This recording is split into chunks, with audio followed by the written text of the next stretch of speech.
Bismillah. Assalamualaikum warahmatullahi wabarakatuh. Bismillahirrahmanirrahim. Bismillahirrahmanirrahim. Wassalatu Wassalatu wassalamu ala Rasulillah Rasulillah wa wa ala ala alihi alihi wa wa sahbihi sahbihi ajma'in. ajma'in. Amma Amma ba'd. ba'd. Pertama-tama puji dan syukur kita panjatkan kepada Allah Azza wa Jalla yang telah memberikan segala karunia-Nya, kesehatan di kala pandemi seperti ini, dan khususnya insyaallah nikmat iman dan Islam kepada kita semua, sehingga kita bisa istiqomah menghadiri kajian-kajian ilmu yang sebentar lagi tentunya akan kita dengarkan paparan kitab dari kitab Arba'in An-Nawawiyah untuk hadis ke-6 yang akan disampaikan oleh Ustadz Dr. Abdullah Roy.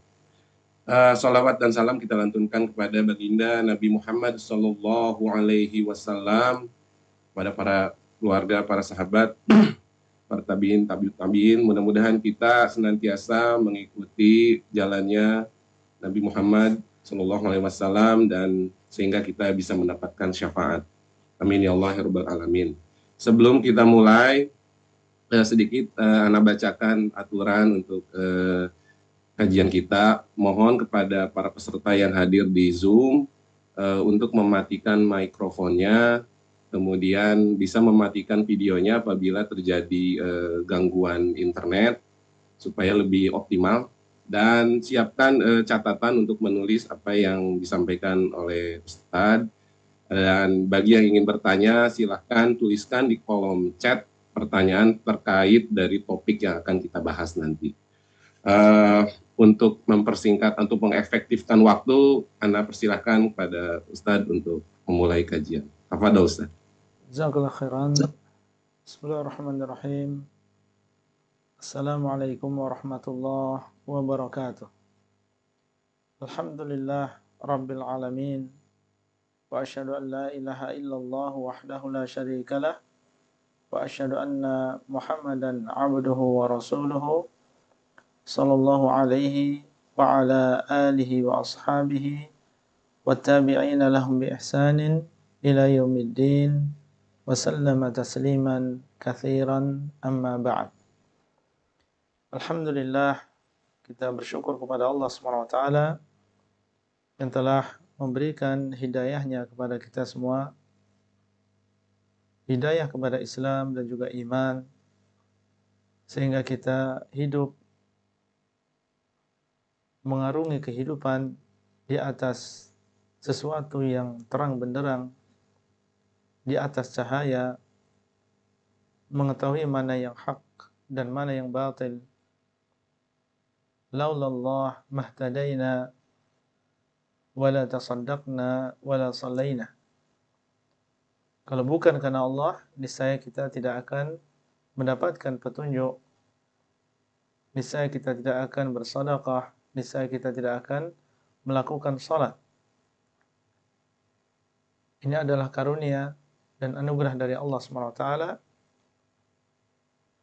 Allah SWT menunjukkan kita hidayah, memberikan petunjuk kepada kita, memilih kita di antara sekian banyak manusia dengan nikmat hidayah ini. Semoga Allah SWT menjadikan kita termasuk orang-orang yang bersyukur atas nikmat hidayah ini dan menjadikan kita termasuk orang yang istiqamah. Para ikhwah dan juga para akhwat, khususnya di De Grumis, Belanda, dan secara umum para peserta kajian. InsyaAllah pada sore hari ini kita akan masuk pada pembahasan dan syarah hadis yang ke-6 dari hadis-hadis yang dibawakan oleh Al-Imam An-Nawawi rahimahullah di dalam Al-Arba'in An-Nawawiyah. Sebagaimana kita tahu bahwasanya 42 hadis yang dibawakan oleh Al-Imam An-Nawawi rahimahullah di dalam kitab ini adalah hadis-hadis yang merupakan inti dari ajaran Islam. Ajaran-ajaran Islam kalau diperhatikan maka akan kembali kepada hadis-hadis ini.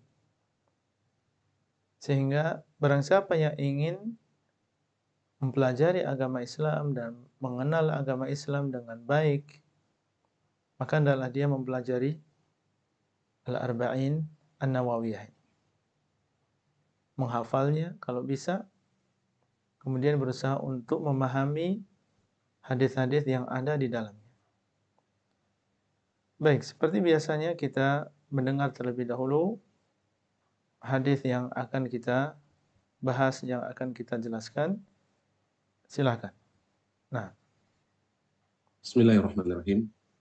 An Abi Abdillahin Nu'man ibn Bashir radhiyallahu an qala sami'tu Rasulullah sallallahu alaihi wasallam yaqulu innal halala bainun wa innal harama bainun wa bainahuma mushtabihatun la ya'lamuhunna katsirun minan nas faman ittaqa syubuhatis tabara alidinihi wa irdihi waman waqa'a fi syubuhat waman waqa'a fi syubuhati waqa'a fil harami karra'i yar'a haulal himay yushiku ayyur ta'afihi ala wa inna likulli malikin himan ala wa inna himallahi maharimu ala wa inna fil jasadi mudghatan idza salahat salahal jasadu kulluhu wa idza fasadat fasadal jasadu kulluhu ala wa hiyal qalbu rawahul Bukhari wa Muslim. nah, beliau mengatakan rahimahullah, al-haditsu as-sadis, hadis yang ke-6 di antara 42 hadis yang beliau sebutkan. An Abi Abdullah An-Nu'mani ibni Bashir radhiyallahu anhuma, dari Abu Abdullah, ini adalah kunyah,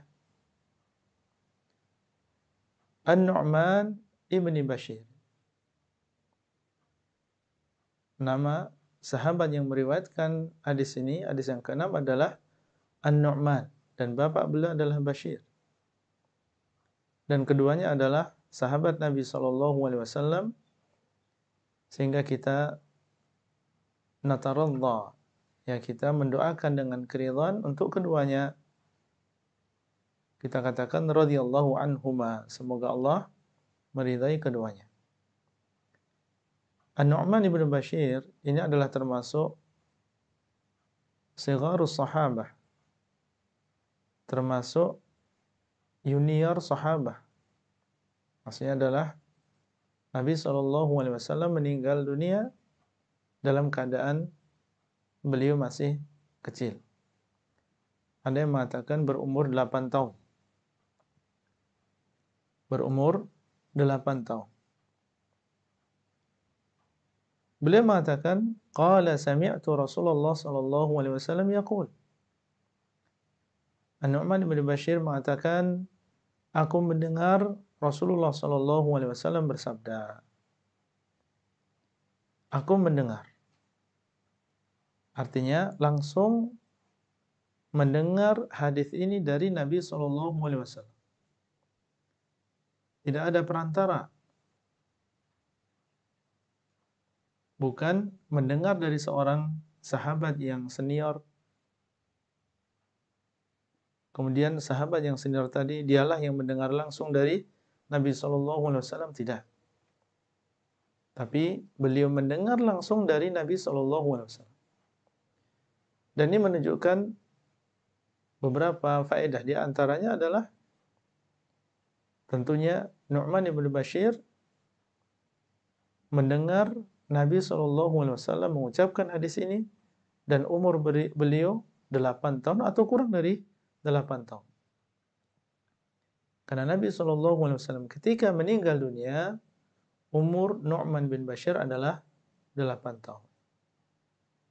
Berarti ini menunjukkan bagaimana dahulu para sahabat radhiyallahu taala anhum mereka membawa anak-anak mereka di majelis ilmu, membiasakan mereka untuk menghadiri majelis ilmu, mendengarkan ucapan Nabi SAW, dan ini yang hendaknya kita tiru sebagai orang tua.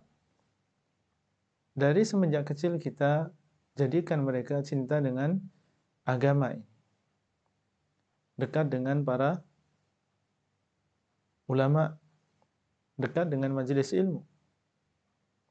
Nu'man ibnu Bashir mendengar langsung hadis ini dari Nabi SAW.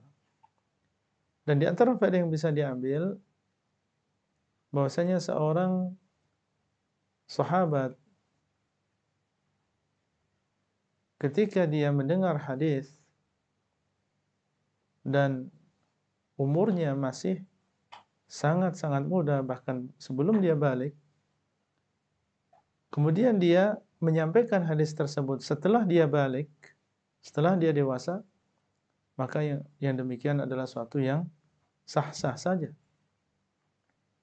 Jadi tidak harus seorang sahabat mendengar hadis tersebut ketika dia sudah dewasa, tidak harus. Sebelum dia balik sekalipun, dia sudah mendengar hadis tadi, kemudian dia balik dewasa dan menyampaikan hadis tadi kepada orang lain, maka ini sesuatu yang sah. Meskipun dia mendengarnya ketika dia belum dewasa, tidak disyaratkan mendengarnya dalam keadaan dia sudah dewasa. Sama dengan permasalahan ini, seorang sahabat misalnya yang mendengar hadis ini ketika dia masih kafir, belum masuk ke dalam agama Islam. Setelah itu dia masuk Islam, dan dia masih ingat apa yang dia dengar dari Nabi SAW ketika dia masih kafir. Kemudian dia ingin menyampaikan kepada orang lain, maka yang demikian tidak masalah. Tidak disyaratkan dia mendengar hadis tersebut ketika dia sudah masuk ke dalam agama Islam. Ini pembahasan disebutkan oleh para ulama hadis dalam kitab-kitab mustalah. Yaqul, beliau sallallahu alaihi wasallam mengatakan, innal halala bayyinun wa innal harama bayyinun wa bainahuma mushtabihatun la ya'lamuhunna katsirun minan nas. Sesungguhnya yang halal itu adalah jelas. Seperti misalnya air minum, buah-buahan, dan berbagai makanan dan juga minuman. Apa yang Allah halalkan untuk manusia ini lebih banyak daripada apa yang Allah haramkan. Innal halala bayyinun. Sesungguhnya yang halal itu jelas. Di sana ada perkara-perkara yang jelas kehalalannya. Tidak diragukan tentang kehalalannya.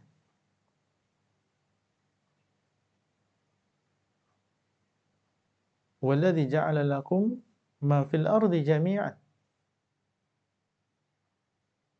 Dialah Allah SWT yang telah walladzi khalaqa lakum ma fil ardi jami'an. Dialah Allah SWT yang telah menciptakan untuk kalian apa yang di bumi ini semuanya.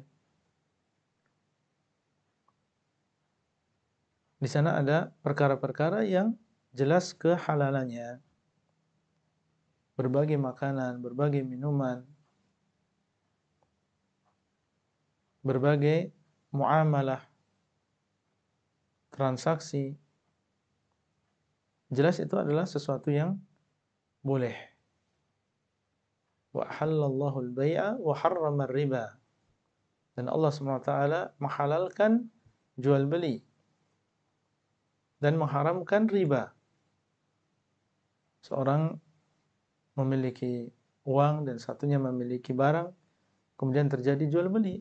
Halal, sah, tidak masalah, tidak ada keraguan di dalamnya.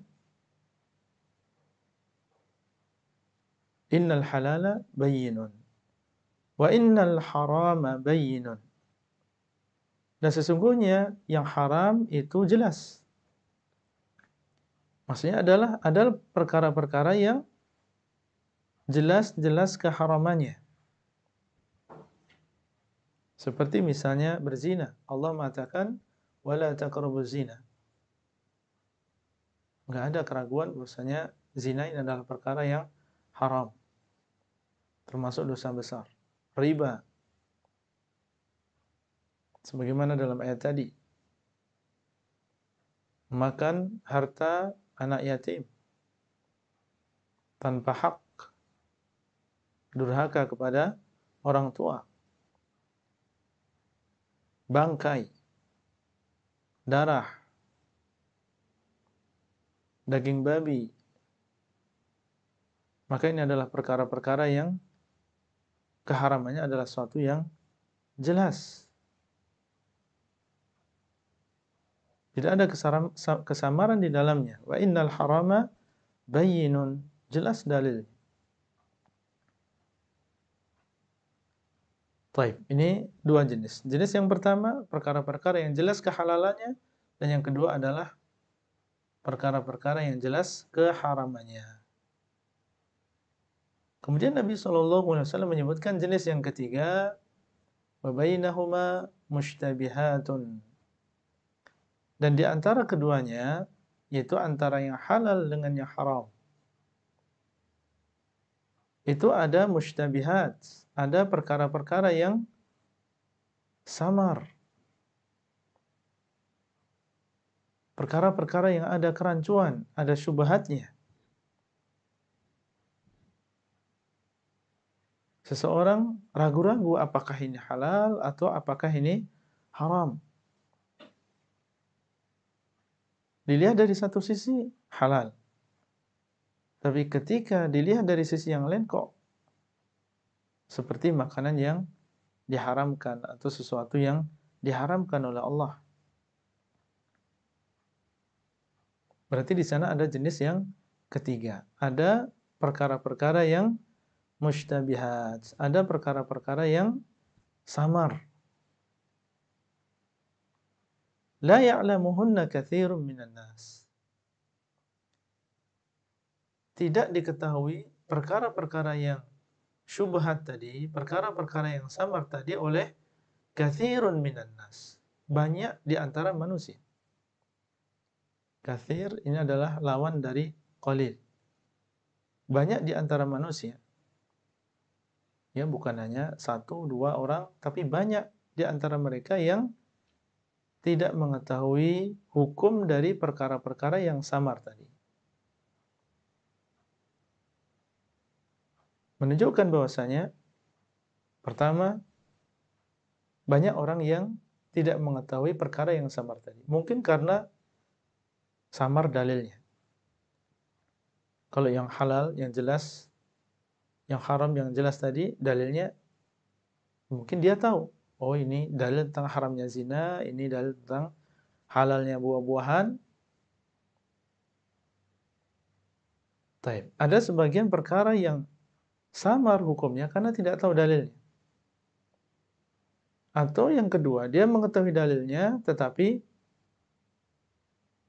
dia tidak mengetahui bahwasanya dalil tersebut menunjukkan tentang hukum dari perkara ini. Ucapan beliau katsirun minan nas, banyak di antara manusia, menunjukkan ada di antara manusia yang mengetahuinya. Jadi nggak mungkin ada sesuatu di dalam agama ini semua orang nggak tahu tentang hukum. Ya, pasti di sana ada yang tahu. Ucapan beliau katsir, banyak di antara manusia yang mengetahui, menunjukkan sebagian ada yang mengetahui dan sebagian ini juga banyak. Ya, sebagian ini juga banyak. Jadi banyak yang tidak tahu dan banyak yang mengetahui juga. Karena beliau di sini mengatakan kathir, banyak, dan tidak mengatakan akthar, aktsarun nas. Beda ya. Kalau aktsarun nas artinya adalah sebagian besar manusia. Kalau sebagian besar manusia tidak tahu, berarti sebagian kecilnya tahu. Itu kalau memakai kata aktsar. Tapi di sini beliau mengatakan kathir, banyak. Banyak yang tidak tahu dan banyak juga yang mengetahui. Yang mengetahui, ya dia tahu dalilnya. Bagi yang tidak tahu dalilnya, syubhat bagi dia. Tapi bagi yang tahu dalilnya, dia langsung mengetahui ini adalah perkara yang halal. Tidak ada masalah. Ini adalah perkara yang haram. Dia tahu dalilnya. Baik, jadi kesamaran di sini berbeda-beda satu dengan yang lain. Sebagian orang menurut dia adalah samar bagi dia. Ana nggak tahu hukumnya, ana masih ragu-ragu. Tapi bagi yang lain, itu adalah sebuah kejelasan. Sesuatu yang jelas hukumnya bagi dia. Sesuai dengan ilmu yang dia miliki. Sesuai dengan pemahaman yang dia miliki. Tidak bisa disamaratakan. Oh, ini adalah perkara yang syubhat. Yaitu syubhat bagi fulan, tapi belum tentu syubhat bagi seorang ulama. Bagi beliau, ini adalah sesuatu yang jelas kehalalannya.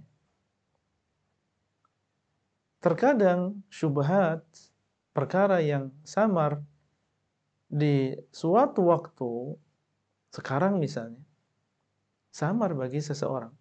Tapi ketika dia belajar, besok atau nanti malam bukan lagi menjadi sesuatu yang samar bagi dia.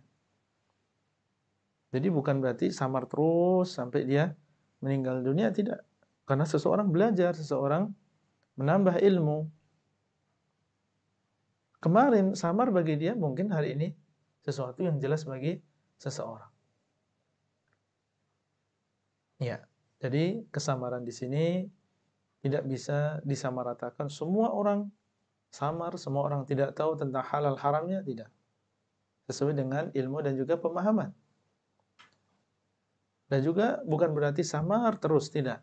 Sekarang samar, besok belum tentu samar bagi seseorang karena dia terus belajar. Baik, kalau yang halal, kita yakini tentang kehalalannya. Kalau yang haram, kita yakini tentang keharamannya dan jangan kita melakukannya. Nah, sekarang bagaimana dengan sesuatu yang samar-samar tadi? Bagaimana petunjuk Nabi SAW terhadap sesuatu yang samar? Dan ini sekali lagi berbeda satu dengan yang lain. Terkadang kita menemukan sebuah perkara, sebuah makanan misalnya yang samar bagi kita hukumnya. Baik. Beliau mengatakan, "Faman ittaqash syubhat faqad istabra'a li dinihi wa 'irdihi."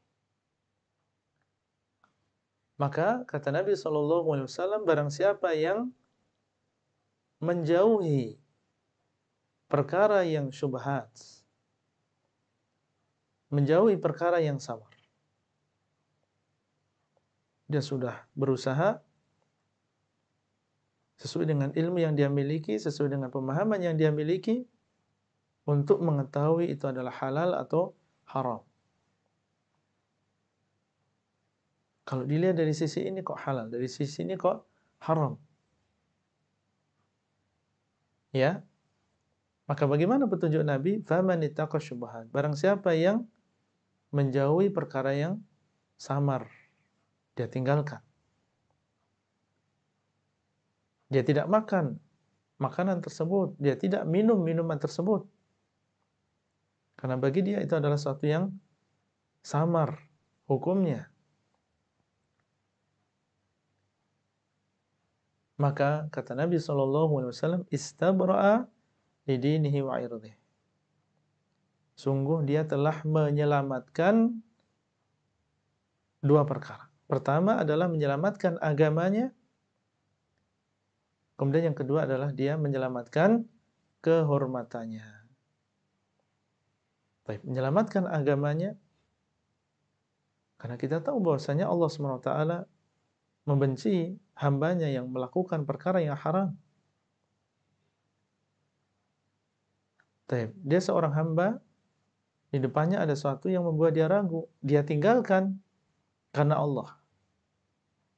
Maka dia telah menyelamatkan agamanya. Dia telah menyelamatkan dirinya dari kemarahan Allah. Karena ada kemungkinan perkara yang syubhat tadi, perkara yang samar tadi adalah sesuatu yang diharamkan oleh Allah. Ada kemungkinan itu adalah sesuatu yang diharamkan oleh Allah. Makanya ketika dia tinggalkan, berarti dia telah menyelamatkan agamanya. Menyelamatkan dirinya dari kemarahan Allah. Menyelamatkan dirinya dari azab Allah. Itu yang pertama. Yang kedua, dia telah menyelamatkan kehormatannya. Bagaimana bisa menyelamatkan kehormatannya? Ketika dia memakan makanan yang syubhat tadi. Meminum minuman yang syubhat. Atau melakukan sesuatu yang syubhat tadi. Banyak di antara manusia yang menyangka bahwasanya makanan tadi adalah sesuatu yang haram. Minuman tadi adalah sesuatu yang haram. Pekerjaan tadi adalah sesuatu yang haram. Baik. Kita lakukan, maka orang menyangka kita telah melakukan sebuah dosa. Ya. Maka yang terjadi adalah mereka akan mencela kehormatan kita. Yang sebelumnya dikenal dengan sebagai seseorang yang saleh, yang baik. Ketika manusia melihat, loh, fulan kok makan makanan itu kan sesuatu yang haram. Ya, itu adalah minuman yang haram, itu adalah perbuatan yang haram. Akhirnya jatuhlah martabatnya, kehormatannya di mata manusia. Akibat apa? Sesuatu yang samar, kemudian kita memberanikan diri untuk melakukannya, memakannya, meminumnya. Coba kalau kita tinggalkan. Kemudian kita mencari makanan yang jelas halalnya. Mencari minuman yang jelas minumannya. Mencari tempat yang jelas baiknya.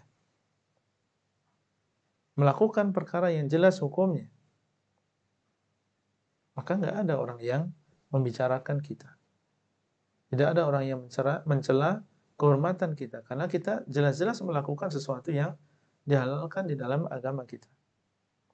Berarti petunjuk Nabi SAW, para ikhwah dan juga para akhwat, kalau kita menemukan sesuatu yang mushtabih, sesuatu yang samar, beliau SAW mengarahkan kita, menunjukkan kita untuk meninggalkan perkara yang syubhat tadi.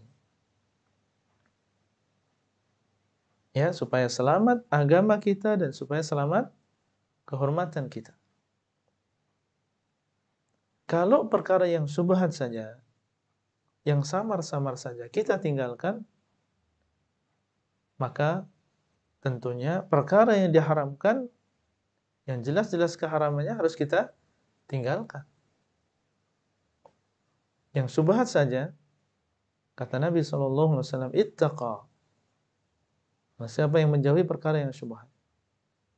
Kalau yang syubhat saja kita tinggalkan, apalagi perkara yang jelas keharamannya harus kita tinggalkan.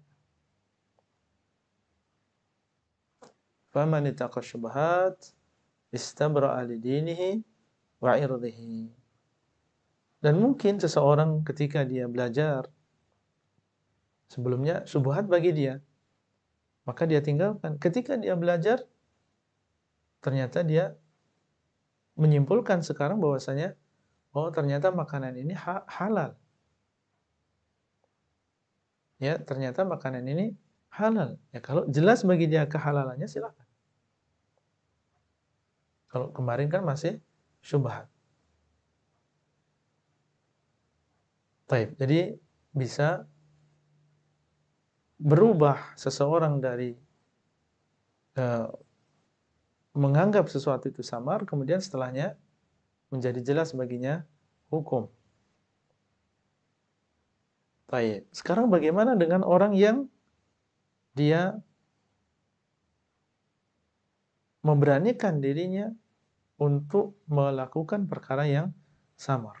Nabi SAW di sini mengatakan, "Wa man waqa'a fi syubhat waqa'a fil haram." Dan barang siapa yang terjerumus ke dalam sesuatu yang syubhat. Kalau tadi barang siapa yang menjauh. Sekarang bagaimana dengan orang yang terjerumus? Ada sebagian orang, wah kalau masih samar nggak apa-apalah, kan masih samar hukum. Baik.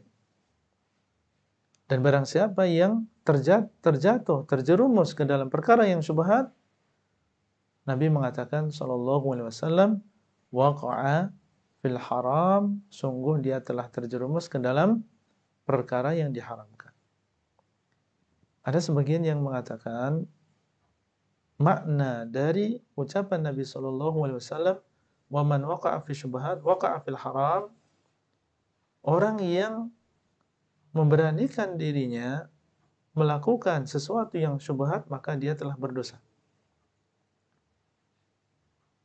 Hanya sekedar dia melakukan atau memakan misalnya sesuatu yang samar maka dia telah berdosa. Ada yang mengatakan demikian. Dan ada yang mengatakan orang yang maknanya orang yang terjerumus memberanikan dirinya melakukan perkara yang syubhat, maka hal tersebut akan sedikit demi sedikit membawa dia, menjerumuskan dia akhirnya ke dalam perkara yang jelas keharamannya. Jadi ada dua makna. Ada yang mengatakan kalau dia melakukan perkara yang samar dosa. Ada yang mengatakan kalau dia melakukan perkara yang samar, maka meskipun itu bukan dosa, tapi lama-kelamaan sedikit demi sedikit akan menjerumuskan dia ke dalam perkara yang diharamkan.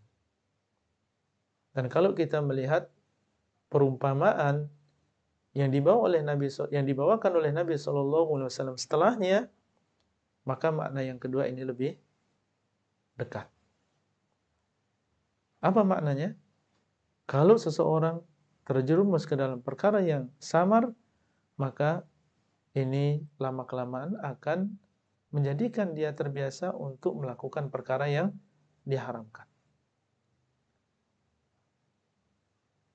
Beliau mengatakan karra'i yar'a haulal hima. Seperti seorang penggembala, baik penggembala kambing atau penggembala sapi, seperti seorang penggembala yang menggembala di sekitar al-hima. Al-hima ini adalah padang yang luas. Di situ ada rumput-rumputan, tanam-tanaman, ya rumput-rumputan ya, makanan pokok hewan-hewan tersebut. Biasanya setiap raja itu mereka memiliki hima. Nanti akan disebutkan. Ya, karena di situ kadang ya dibuat padang tersebut dan dipagari dan tidak boleh bagi rakyat untuk menggembala hewannya, menggiring hewannya ke daerah tersebut. Karena daerah tersebut misalnya digunakan untuk kuda-kuda yang digunakan untuk jihad misalnya. Atau di situ untuk menaruh hewan-hewan zakat misalnya. Di mana ditaruhnya? Ditaruh di hima, ya padang yang luas atau lapangan yang luas yang di situ memang daerahnya subur untuk merawat hewan-hewan tersebut yang digunakan untuk jihad atau hewan-hewan yang merupakan hewan-hewan zakat. Dilarang rakyat biasa untuk menggembala hewan-hewannya di tempat tersebut. Taib. Karra'i yar'a haulal hima. Seperti seorang penggembala yang dia menggembala hewannya di sekitar hima. Ya, dia giring hewannya tadi, bukan di himanya, memang dia di luar, tapi mendekat, berada di sekitar hima tadi, di sekitar lapangan yang luas tadi, yang sudah dibatasi, sudah ada patokannya, sudah ada patoknya. Yushiku ayyar ta'afih, hampir-hampir hewan-hewan tersebut masuk ke dalam hima tersebut. Ya, hewan, yang namanya hewan tidak berakal, nggak tahu aturan ini milik siapa, ini milik siapa. Meskipun di situ ada patok, di situ ada mungkin tali dan seterusnya, tapi di depannya ada rumput-rumputan yang hijau. Dan dia dalam keadaan lapar. Apa yang terjadi? Dia akan tertarik untuk menuju ke tempat tersebut. Nah, kalau seseorang penggembala, dia menggiring, menggembala hewan-hewan tersebut di sekitar lapangan tadi, di sekitar hima tadi, maka sangat-sangat dikhawatirkan hewan tersebut akan masuk ke dalam hima tadi. Sebagian atau seluruhnya. Nah, ini perumpamaan bagi orang yang dia melakukan syubhat. Dia mendekat, melakukan yang syubhat, sesuatu yang samar, sampai akhirnya terjerumus ke dalam perkara yang diharamkan. Seorang penggembala, awalnya dia menggembala hewan-hewan tadi di sekitar hima, bukan sesuatu yang dilarang, tapi karena dia mendekat, akhirnya hewan-hewan tersebut masuk ke dalam hima. Harusnya dia menjauh, jangan dia mendekat ke hima tersebut. Dia cari padang yang lain, dia cari lapangan yang lain. Jangan dia mendekat ke padang yang memang oleh negara, oleh raja sudah disediakan untuk hewan-hewan yang digunakan untuk jihad maupun untuk zakat. Wa man waqa'a fi syubhat waqa'a fil haram karra'i yar'a haula al-hima yushiku ay yarta'a fi. Ini sesuatu yang jelas, sesuatu yang terlihat, pengalaman banyak orang dan mungkin pengalaman kita masing-masing di sini. Kalau seseorang sudah berani untuk melakukan perkara yang samar, perkara yang syubhat, dia berani, dan menjadi kebiasaan dia mengatakan, dan dia mengatakan, ini kan baru samarnya, belum tentu keharamannya. Tapi dia paksa dirinya untuk melakukan perkara yang samar tadi. Akhirnya lama-kelamaan syaitan akan terus membisiki, dan akhirnya dia pun berani untuk melakukan yang diharamkan. Ini sesuatu yang musyahad, sesuatu yang bisa disaksikan, dan kejadian yang sudah banyak. Awalnya dia terbiasa melakukan perkara yang samar, lama-kelamaan sesuatu yang biasa bagi dia melakukan perkara yang diharamkan. Tapi sebaliknya, seorang muslim yang menjaga dirinya dari perkara yang samar, maka dia akan lebih takut lagi untuk melakukan perkara yang diharamkan oleh Allah Subhanahu wa taala. Nah, kemudian beliau sallallahu alaihi wasallam mengatakan, "Ala wa inna likulli malikin hima." Ketahuilah bahwasanya setiap raja itu memiliki hima, memiliki padang yang luas tadi yang memang dikhususkan untuk hewan-hewan hasil zakat atau hewan-hewan yang digunakan untuk jihad. atau yang jelas untuk kepentingan umat, untuk kepentingan rakyat. Masing-masing raja itu memiliki hima. Tapi kalau hima tersebut, para ulama menjelaskan kalau hima tersebut, padang tersebut untuk pribadi, ya seorang raja mungkin dia punya ternak sendiri, bukan untuk umum, kemudian dia membatasi sendiri, padahal itu adalah milik umat, dia batasi sendiri, dan tidak boleh ada orang lain yang mendatangi tempat tersebut, maka ini tidak diperbolehkan di dalam agama Islam. Tidak diperbolehkan. Kalau untuk kepentingan sendiri. Sementara itu adalah punya rakyat. Tapi kalau digunakan untuk kepentingan umat dan hewan-hewan di situ adalah milik umat, maka yang demikian tidak masalah. Atau sesuatu yang berkaitan dengan zakat tadi atau jihad, maka ini tidak masalah. Ala wa inna likulli malikin hima. Ketahuilah bahwasanya masing-masing raja itu memiliki himain. Ala wa inna himallahi maharimuh. Ketahuilah, ucapan ala ini menunjukkan sesuatu yang penting. Apa yang akan beliau sampaikan adalah sesuatu yang hendaknya kita perhatikan, hendaknya kita dengarkan.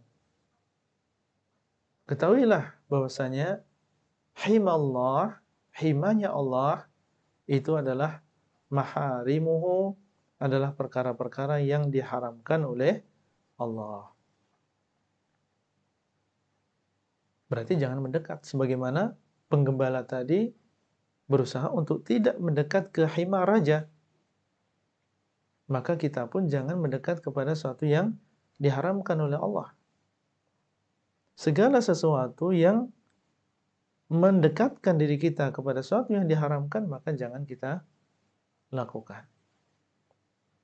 Segala sesuatu yang menyampaikan kita, menjadikan kita terjerumus ke dalam perkara yang diharamkan, maka jangan kita lakukan. Allah SWT mengharamkan zina, dan Allah mengharamkan segala sesuatu yang membawa seseorang kepada berzina. Makanya dalam Islam dilarang kita untuk khalwat, berduaan dengan wanita yang bukan muhrim, yang bukan mahram. Dilarang untuk bersalaman dengan lawan jenis yang bukan mahramnya. Kenapa yang demikian dilarang? Karena itu adalah akan membawa sesuatu yang membawa kepada sesuatu yang lebih besar. Awal perzinaannya dari situ. Ya, dari khalwat. Dan khalwat terkadang secara langsung atau yang melalui media. Semuanya bisa menjadi sebab terjadinya dosa yang lebih besar daripada itu, yaitu dosa berzina. Ala wa inna himallahi maharimuh. Ketahuilah bahwasanya himallah itu adalah perkara-perkara yang diharamkan oleh Allah.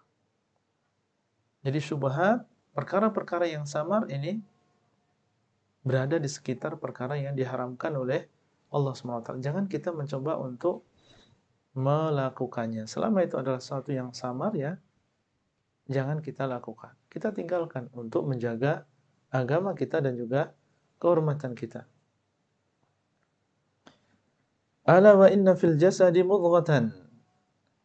Idza salahat, salahal jasadu kulluh, wa idza fasadat, fasada al jasadu kulluh. Ketahuilah bahwasanya di dalam jasad seseorang itu ada mudghah, ada segumpal daging. Segumpal daging aja, mudghah. Idza salahat, kalau segumpal daging tersebut baik, salahal jasadu kulluh, maka seluruh jasad akan menjadi baik. Dia sehat, maka seluruh anggota badan akan sehat. Menunjukkan tentang pentingnya menjaga segumpal daging ini. Nah, kalau dia sehat, bisa beraktivitas dengan baik, bisa melakukan tugasnya dengan baik, maka seluruh jasadnya akan sehat. Wa idza fasadat, dan kalau dia rusak, bocor misalnya, ya tidak bisa bergerak misalnya, atau bergeraknya lemah misalnya, fasadal jasadu kulluh, maka seluruh jasad akan rusak semuanya.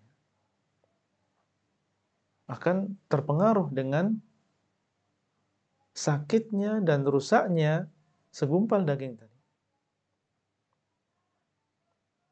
Apakah segumpal daging tadi? Ala wahiyal qalbu, ketahuilah bahwasanya segumpal daging tersebut adalah jantung. Al-qalb artinya adalah jantung. Ini adalah arti yang sebenarnya. Dan inilah yang dimaksudkan oleh Nabi SAW. Al-qalb artinya adalah jantung. Kalau kita lihat di kamus-kamus maupun kita tanya orang Arab, qalb itu ya jantung. Adapun hati, maka ini bahasa Arabnya adalah kabid. Kabid. Dan kita semuanya tahu beda antara jantung dengan hati. Apa yang berfungsi untuk memompa darah? Apa bagian tubuh yang terdiri dari 4 ruangannya? Maka yang dimaksud adalah al-qalbu itu sendiri. Itu adalah jantung. Jantung memiliki fungsi sendiri, hati memiliki, atau kabid. Ya, kabid di dalam tubuh kita ini memiliki fungsi sendiri. Nabi mengatakan, ala wahiyal qalbu, ketahuilah bahwasanya segumpal daging tersebut adalah jantung. Al-qalb. Baik. Dan ini menunjukkan bahwasanya al-qalb, ya jantung ini, dari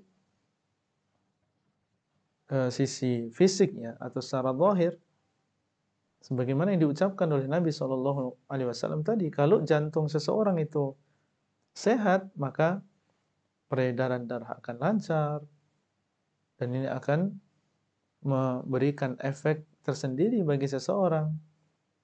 Tapi kalau jantung seseorang rusak atau lemah, maka ini akan memberikan dampak yang tidak ringan juga bagi tubuh. Ini dari sisi zahir. Dari sisi batin juga demikian. Al-qalb ini, kalau diisi dengan keimanan, dengan akidah yang benar, dengan keyakinan yang sahih, beriman kepada Allah, qalbunya beriman dengan hari akhir, penuh dengan keimanan, maka ini akan berpengaruh kepada amalan zahir seseorang. Orang yang benar-benar takut kepada Allah, di dalam qalbunya ada khasyatullah, maka akan tercermin di dalam amalannya. Dia akan semangat untuk beramal soleh, karena dia takut kepada Allah. Akan terlihat di dalam zahirnya dia meninggalkan kemaksiatan, meninggalkan dosa. Kenapa demikian? Karena di dalam kalbunya ada iman yang kuat, ada rasa takut kepada Allah, ada keimanan yang kokoh terhadap akan adanya hari akhir, akan adanya hisab, perhitungan. Di sana ada azab, di sana ada surga, ada neraka. Kalau iman tersebut menancap kokoh di dalam kalbu seseorang, maka akan tercermin di dalam zahirnya. Dia akan menjaga lisannya, dia akan menjaga anggota badannya, dia akan menjaga akhlaknya kepada orang lain. Man kana yu'minu billahi wal yawmil akhir falyaqul khairan aw liyasmut. Barang siapa yang beriman kepada Allah dan hari akhir, maka hendaklah dia mengucapkan ucapan yang baik atau dia diam. Barang siapa yang beriman kepada Allah dan hari akhir, apa konsekuensinya? Ucapkan yang baik atau dia diam. Karena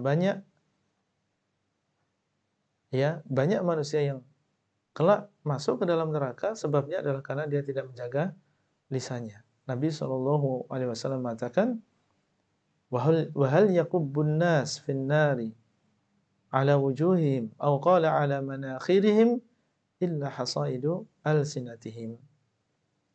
Dan tidaklah menjerumuskan manusia, memasukkan manusia ke dalam neraka di atas wajah-wajah mereka atau di atas hidung-hidung mereka kecuali karena sebab lisan mereka.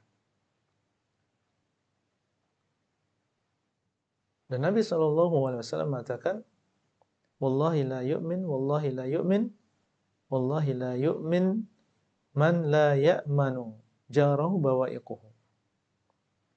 Demi Allah tidak beriman, demi Allah tidak beriman, demi Allah tidak beriman orang yang tetangganya tidak aman dari kejelekan-kejelekannya, tidak aman dari lisannya, tidak aman dari perbuatan jeleknya.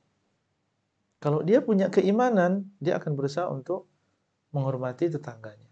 Bagaimana supaya tidak ada ucapan dia yang jelek yang didengar oleh tetangganya? Bagaimana supaya tidak ada perbuatan dia yang jelek yang sampai akibatnya kepada tetangganya? Maka yu'minu billahi wal yawmil akhir falyukrim jarahu. Barang siapa yang beriman kepada Allah dan hari akhir, maka hendaklah dia menghormati tetangganya. Sangat erat kaitannya antara apa yang ada di dalam jantung, di dalam kalbu seseorang dengan amalan zahirnya. Sebaliknya, kalau yang ada di dalam jantung seseorang, di dalam kalbu seseorang adalah kekufuran kepada Allah, kekufuran kepada hari akhir, tidak percaya kepada Allah, tidak takut kepada Allah, dia tidak takut dengan adanya hari akhir, ya dia akan semaunya hidup di dunia ini. Dia akan mendolimi manusia. Yang penting ana mendapatkan kelezatan, yang penting ana hidup dengan nyaman. Setelah ini ana akan meninggal dan tidak ada di sana hari akhir. Akan terlihat juga pada amalan-amalan dia. Dia nggak akan beribadah, dia tidak beriman kepada Allah. Dia akan menghalalkan segala cara. Meskipun harus memudarati orang banyak, akan dia lakukan. Kenapa demikian? Asalnya adalah dari qalb, asalnya dari jantung, dari kalbunya. Maka sadaq, benar apa yang diucapkan oleh Nabi SAW. Idza salahat, salahal jasadu kulluh, wa idza fasadat, fasadal jasadu kulluh. Kalau jantung tersebut baik, kalbu tersebut baik, maka baik badannya seluruhnya, dan kalau dia rusak maka rusak seluruhnya. Dan ini baik dalam perkara yang zahir maupun yang batin. Ya, kesehatan zahir fisik maupun kesehatan batin. Dari sini kita mengetahui tentang pentingnya seseorang memperhatikan tentang kalbunya, menjaga kesehatan jantungnya. Jangan hanya kita perhatian tentang masalah fisiknya saja. Dia menjaga olahraga, dia tidak misalnya tidak merokok, atau dia tidak minum minuman yang kira-kira akan merusak jantungnya misalnya. Bukan hanya sekedar itu aja, itu bagus, menjaga kesehatan. Tapi kita juga harus menjaga qalbu kita dari perkara-perkara yang merusaknya secara batin. Jangan kita rusak qalbu kita dengan kesyirikan. Jangan rusak qalbu kita dengan kebid'ahan. Jangan kita rusak qalbu kita dengan kemaksiatan. Disebutkan dalam hadis, apabila seseorang melakukan sebuah dosa, maka nukitat fihi nuktatun sauda, akan dititikkan di qalbunya titik hitam.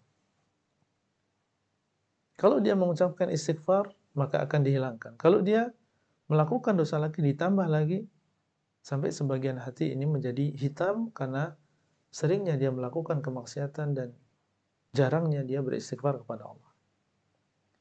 Semakin besar dosanya, maka akan semakin banyak noda-noda hitam, titik-titik hitam yang akan dititikkan di hatinya tersebut. Kebid'ahan ini lebih besar daripada kemaksiatan. Kesyirikan dosa yang paling besar. Maka jangan dirusak qalb dan juga jantung seseorang dengan kemaksiatan-kemaksiatan tersebut, dosa-dosa tersebut. Jadi kita harus memiliki perhatian yang besar terhadap qalbu kita secara zahir maupun secara batin. Dan kalau misalnya terjadi ya titik-titik hitam tadi, maka hendaklah kita segera membersihkan. Ya, sebagaimana seseorang berusaha untuk membersihkan jantungnya secara zahir, dia bersihkan qalbunya secara batin. Bagaimana membersihkannya? Dengan memperbanyak taubat dan juga beristighfar supaya bersih qalbu kita ini. Dan ini juga menunjukkan para ikhwan dan juga para akhwat bahwasanya di sana ada hubungan yang erat antara apa yang ada di dalam qalbu seseorang dengan apa yang ada di zahirnya. Sangat erat sekali. Berdasarkan ucapan Nabi SAW. Sebagian ketika dia dinasihati, dia mengatakan, kan yang penting apa yang ada dalam hati ana. Kan yang penting adalah qalbu ana. Enggak apa-apa ana enggak memakai jilbab. Enggak apa-apa ana melakukan riba atau minum minuman keras atau makan ini, makan itu yang diharamkan. Yang penting kan hati ana bersih. Kita katakan, lihat ucapan Nabi SAW. Terdapat di sana hubungan yang sangat erat antara apa yang ada di dalam diri seseorang dengan amalan zahirnya. Tidak bisa dipisahkan. Apa yang kita lihat secara zahir itu menunjukkan apa yang ada di dalam batinnya berupa lemahnya iman. Ketika dia melakukan kemaksiatan berarti lemah imannya. Jelas di sana ada hubungan yang sangat erat antara zahir dengan batin. Ini adalah nas dari Nabi SAW. Jangan kita menipu diri sendiri dan menipu orang lain dengan ucapan kita tersebut. Rawahul Bukhari wa Muslim, hadis ini diriwayatkan oleh Bukhari dan juga Muslim, yaitu di dalam Sahih Bukhari dan juga Sahih Muslim. Hadisnya adalah hadis yang sahih. Para ikhwah dan juga para akhwat, itu adalah penjelasan secara singkat dari hadis yang ke-6 yang dibawakan oleh Al-Imam An-Nawawi rahimahullah. Semoga apa yang kita sampaikan ini bisa dicerna dan bisa dipahami, dan tentunya kita berharap bisa diamalkan dalam kehidupan kita sehari-hari. Barakallahu fiikum. Dan sebelum kita tutup, mungkin di sana ada pertanyaan yang berkaitan dengan materi yang sudah kita sampaikan. Kita batasi mungkin 3 pertanyaan. Nah, Syukran Ustaz. Baik Ustaz, langsung ke pertanyaan pertama Ustaz. adakah contoh dari firman Allah Subhanahu wa taala tentang perkara syubhat ini? Kemudian bagaimana kita untuk mengetahui atau mempelajari tentang perkara-perkara syubhat tersebut, dan masih nyambung, perkara syubhat terbesar apa saja yang menjadi tantangan kita, Ustaz? Kalau contoh dari Al-Quran, wallah alam, ana nggak ingat sekarang ini.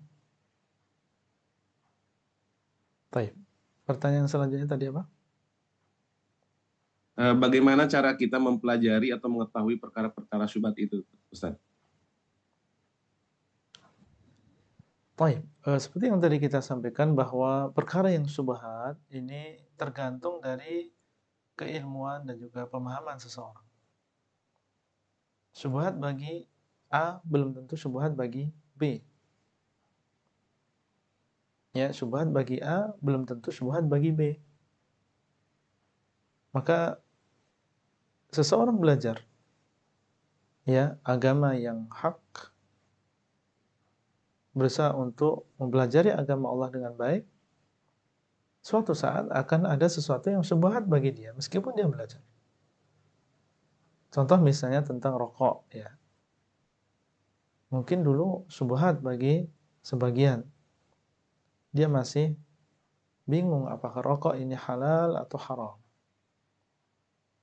Ya, dia bukan khamr, dia bukan minum-minuman keras, tapi dia juga memudarati. Ya, tapi ketika dia belajar sesuatu yang samar tadi menjadi jelas bagi dia tentang keharamannya. Nah, Allah SWT mengatakan, "Wala tulqu bi'aidikum ila tahlukah." Janganlah kalian menjerumuskan diri kalian ke dalam kebinasaan. Dan Allah mengatakan, "Wala taqtulu anfusakum." Dan janganlah kalian membunuh diri-diri kalian. Dan rokok ini jelas membunuh. Yang di dalamnya ada ribuan racun. Dia akan merusak jantung. Dia menyempitkan jalan darah, kanker dan seterusnya. Merusak paru-paru. Dan Nabi SAW mengatakan, "La dharara wa la dirar." Tidak boleh memudarati diri sendiri dan juga tidak boleh memudarati orang lain. Dan rokok ini sangat memudarati.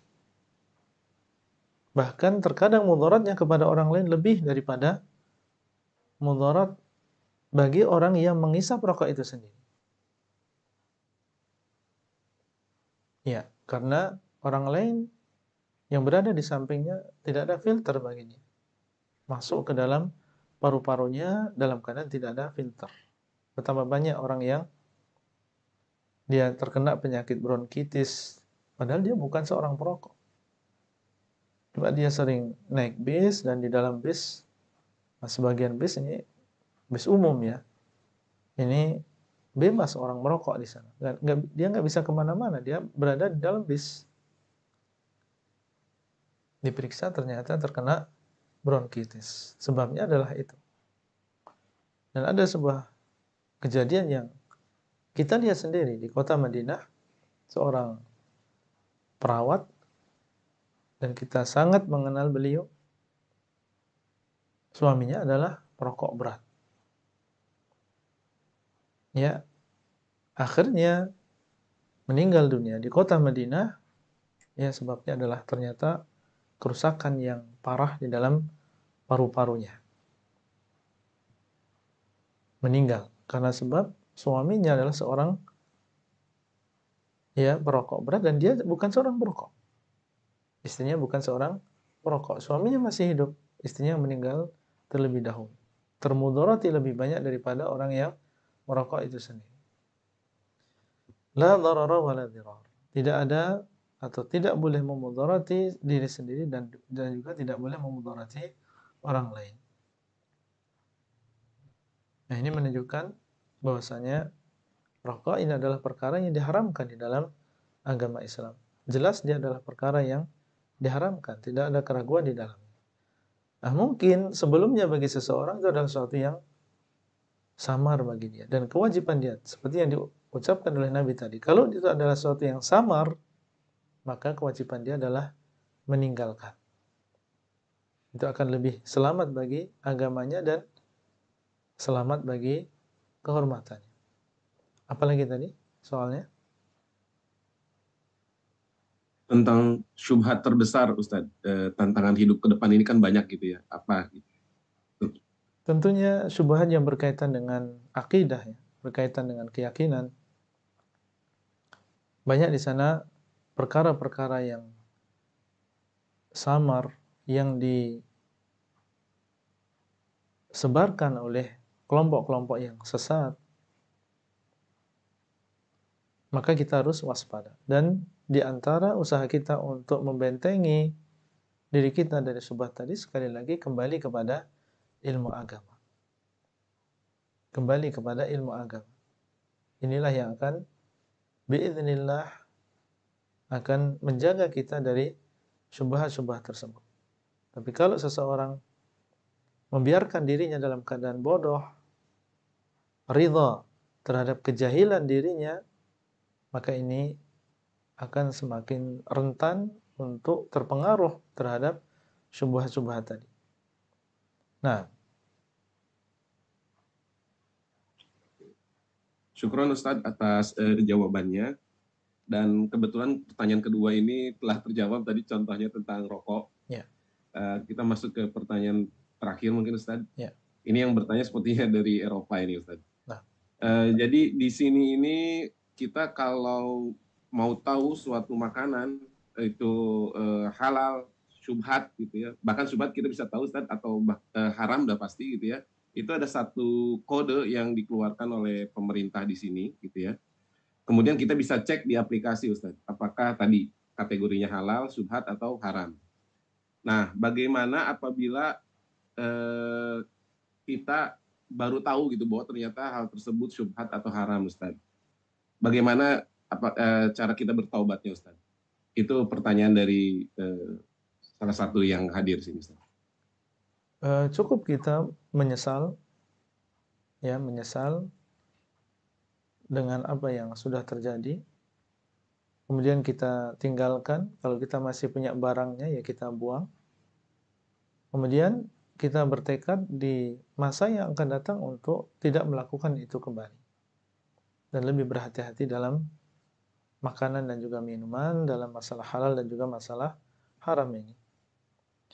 Itu kalau memang benar-benar sebuah dosa. Tapi ketika seorang tidak tahu, maka Allah SWT mengatakan di dalam Al-Quran, menceritakan tentang ucapan orang yang beriman, Rabbana la tu'akhidna in nasina aw akhtana.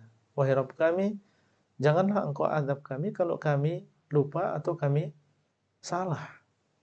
Kalau kita tidak tahu, maka semoga Allah SWT tidak menjadikan ini, menulis ini sebagai sebuah dosa karena kita tidak tahu.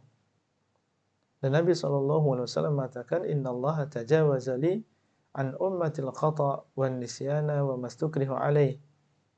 Sesungguhnya Allah memaafkan untukku, bagi umatku, sesuatu yang dilakukan karena salah, ya, atau lupa, atau karena dipaksa. Ini dimaafkan oleh Allah SWT. Ya, jadi kalau memang itu dilakukan karena ketidaktahuan kita, setelah itu kita sadar, maka ini termasuk sesuatu yang dimaafkan.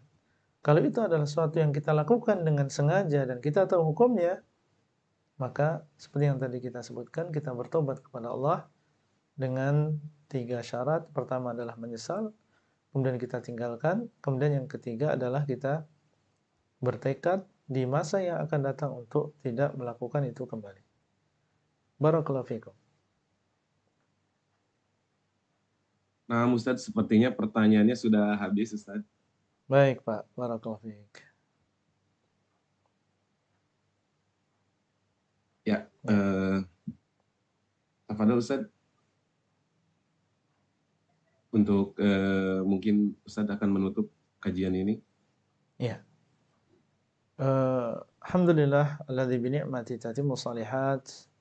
Kita sudah mempelajari bersama sebuah hadis yang agung dan dia termasuk prinsip yang penting di dalam agama Islam ini yang harus kita perhatikan, yaitu tentang masalah perkara-perkara yang samar.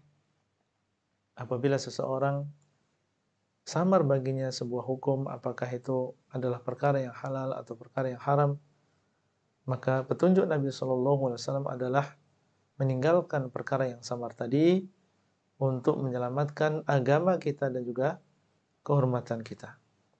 Kemudian juga di antara faedah yang bisa kita ambil tentang pentingnya menjaga qalbu, menjaga jantung, baik secara fisik maupun secara batin.